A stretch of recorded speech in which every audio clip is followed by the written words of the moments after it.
Meron tayo ditong board na papalitan ng blade. Ko-convert natin siya sa blade. Ito yung blade. Spectra siya, Spectra. Ito yung board. Sira na yung mga wires niya. Actually, kung problema ng Spectra, kahit na may clip na nilagay yan, madali talaga masira yung wire niyan kasi ano lang yan malambot na klase ng wire. Ganyan. Hindi mo ma-maximize yung presyo nito dahil madali masira yung wires. So ang gagawin natin, ko-convert natin siya sa blade. Papalitan natin ng blade para hindi na siya bouncy o talbogin. Tsaka maganda na siya gamitin. Okay, yun. Samahan nyo na lang ako sa paggawa nito. Yan, mainit yung panahon.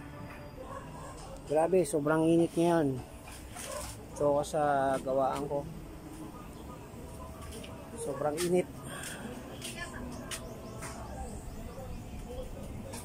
Daming kakasakit ngayon dahil sobrang init. Yan,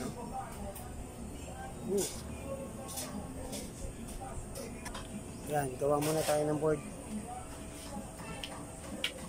So, maraming nakapila ngayon Ito. Pila. Ito. Meron pa rin sa loob.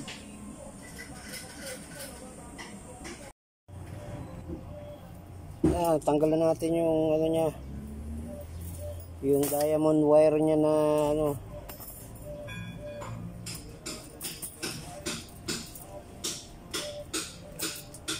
kabit na natin yung blade niya. So ayan na-repaste na natin siya.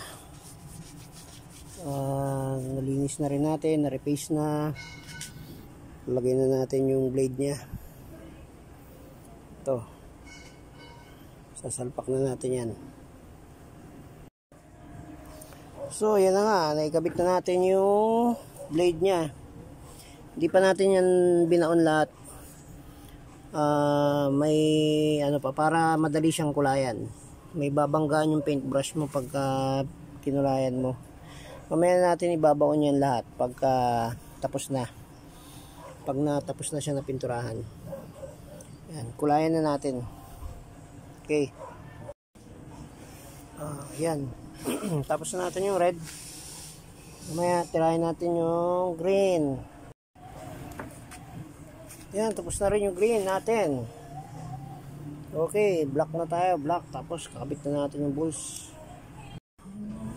Yan napinturahan na natin yung black, red, tsaka green. Ito na lang. Kakabit na lang natin yung balls.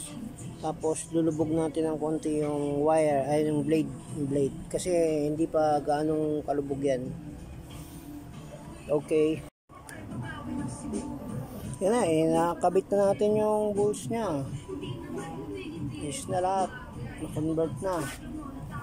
Galing sa wire. Galing dito yan, Ayan, tinanggal natin. Tapos, kinonvert natin ng ganyan. Diba?